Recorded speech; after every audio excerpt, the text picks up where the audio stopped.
मरीज हम लोगों से पूछते हैं कि डॉक्टर साहब प्लास्टर कब निकलेगा। ये बहुत ही कॉमन सवाल है और सच्चाई ये है ना कि इसका जवाब कोई कैलेंडर नहीं है, कोई समय नहीं है। 30 दिन, 35 दिन, 50 दिन में हड्डी आपका जुड़ जाएगा और आपको प्लास्टर निकाल देना है। इसका जवाब आपका खुद हड्डी है। कौन सी हड्डी टूटी है, किस तरह से टूटी है, किस कॉन्फ़िगरेशन में टूटी है, क्या एज है। तो अगर आपको प्लास्टर लगा है और कितना दिन में ये प्लास्टर हटना चाहिए जानना चाहते हैं तो ये वीडियो अंत तक दीजिएगा। और अगर आप हमारे साथ नए जुड़े हुए हैं तो हमारे चैनल को लाइक सब्सक्राइब जरूर कर दीजिएगा।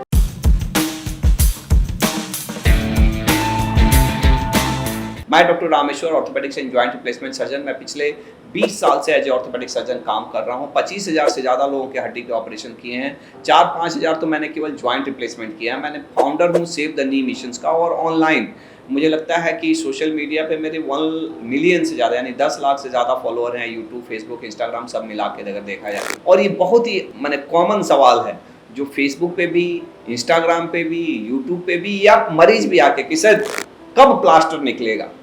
तो एक्चुअली इसका जवाब कोई बिल्कुल एक फिक्स समय नहीं है कि 15 दिन में, 20 दिन में, महीना दिन में, 1.5 महीना में, 2 महीना में, ऐसा कुछ एक शब्द बोल दूं कि ऐसा तो ये बिल्कुल सही नहीं होगा। ये डिपेंड करता है कि आपका हड्डी कहाँ पे टूटा है, कौन सा हड्डी टूटा है। उंगली का हड्डी टूटा है उसका अलग समय है, इसका हाथ का अलग, इसका टूटा है तो अलग है, जांघ का हड्डी टूटा है तो उसका अलग समय है जुड़ने का। और इतना ही नहीं, अगर हाथ का भी, अगर इसका भी हड्डी ले लें तो इसमें भी अगर किस तरह से टूटा है, क्या चूरा चूरा टूटा है, क्या टूट के हड्डी बाहर निकल गया है, क्या हड्डी टूट के उसका कॉन्फ़िगरेशन कैसा है, क्या लॉन्ग ऑब्लिक है, ट्रांसवर्स है, किस तरह का पैटर्न क्या है, ये बहुत अच्छा। फिर इसके बाद से आपकी एज क्या है, आपकी उम्र क्या है, ये सारे फैक्टर्स रिस्पॉन्सिबल होते हैं जो ये डिसाइड करते हैं कि आपका हड्डी कितना दिन में जुड़ेगा।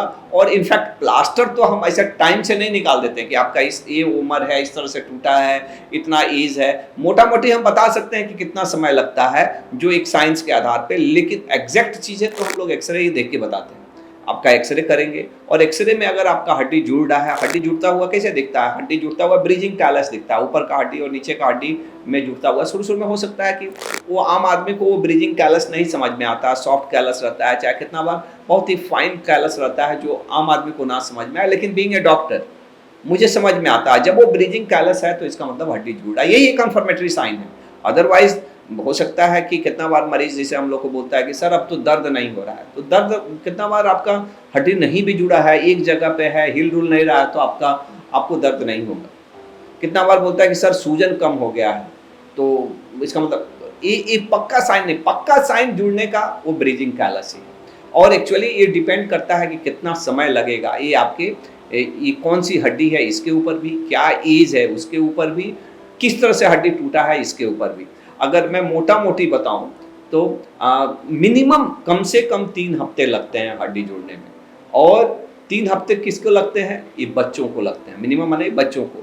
और एक्चुअली बच्चों में भी कौन से हड्डी माने अपर लिम्ब के, हाथ के हड्डी जुड़ने में 3 हफ्ते। अगर वही बच्चा है तो उसके पैर के हड्डी जुड़ने में कम से कम 6 हफ्ते लगेंगे। और वो भी बच्चे का भी हड्डी कहाँ, माने हाथ का हड्डी। अगर वही बच्चा का हड्डी पैर का है तो उसका डबल समय लग जाएगा, यानी कि 6 हफ्ते लग जाएंगे। अगर कोई जवान इंसान है तो उसको हाथ का हड्डी जुड़ने में कम से कम 3 हफ्ते की जगह डबल माने 6 हफ्ते लगेगा। और वही जवान आदमी है और पैर का हड्डी होगा तो कम से कम 12 हफ्ते, यानी कि लगभग वो 3 महीने लग जाते हैं। और ये कम से कम है। वही ओल्ड एज में हो सकता है थोड़ा समय बढ़ सकता है ये। और वही उसी तरह से अगर हड्डी टूट के बाहर निकला है तो ये समय बढ़ सकता है। हड्डी टूटा है और कम्युनिटेड है, कम्युनिटेड मीन्स चूरा चूरा है, तो थोड़ा सा हो सकता है और समय लग जाए।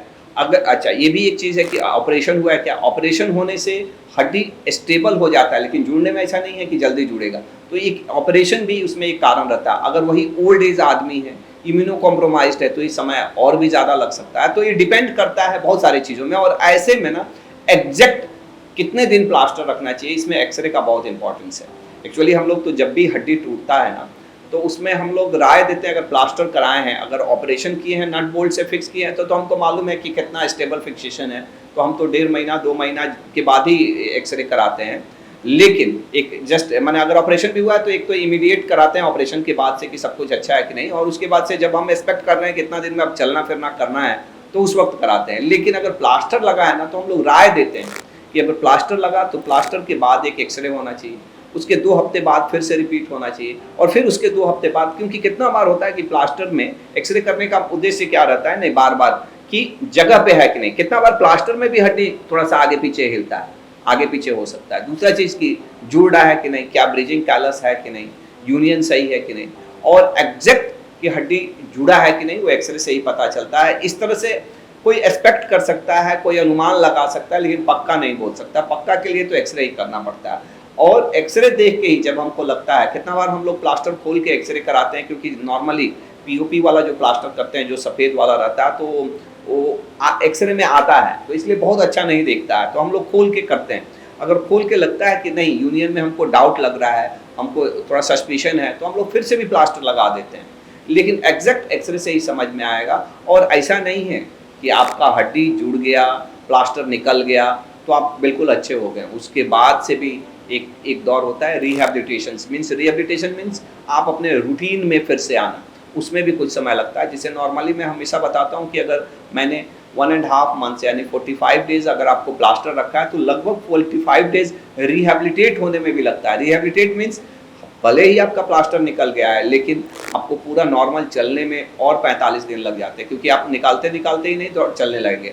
फिर हम लोग वहाँ पे फिजियोथेरेपी एक्सरसाइज वगैरह के बारे में बताते थे, बहुत सारा एक्सरसाइज की, उंगलियाँ चलाइए, पैर की उंगलियाँ चलाइए, थोड़ा ऊंचा रखिए, स्ट्रेंथनिंग एक्सरसाइज अगर पैर का है तो क्वाड्रिसेप्स दीजिए। इसमें भी स्टैटिक्स एक्सरसाइजेस करने के लिए कि अंदर ही अंदर मांसपेशियाँ टाइट हो, ये सब चीज़ें बताते हैं। और धीरे धीरे मोबिलाइजेशन, जब प्लास्टर निकल गया तो धीरे धीरे मोबिलाइजेशन भी, क्योंकि जाम हो जाता है, जो भी जॉइंट है वो जाम हो जाता है, और जब ये सब कुछ नॉर्मल होता है तब इंसान एक नॉर्मल होके निकलता है। तो मुझे आशा है कि इस वीडियो के माध्यम से अगर आपके प्लास्टर लगे हैं तो इस सवाल का जवाब आपको मोटा मोटी मिल गया होगा कि कितना दिन प्लास्टर रखना चाहिए, प्लास्टर कितना दिन क्यों रखना चाहिए, और एग्जैक्टली कैसे समझ में आएगा कि हड्डी जुड़ा है कि नहीं, और हड्डी जुड़ भी गया है तो क्या प्लास्टर निकलने के बाद से आदमी तुरंत अच्छा हो जाता है। ये सारे सवालों का मैंने इस वीडियो के माध्यम से जवाब दिया है, और अगर लगता है इस वीडियो से मैं कहीं ना कहीं आपकी लाइफ में कोई ना कोई इम्पैक्ट दिया है, कोई ना कोई वैल्यू दिया है, तो प्लीज़ हमारे इस चैनल को सब्सक्राइब करिएगा, अपने लाइक, कमेंट और शेयर ज़रूर करिएगा। धन्यवाद।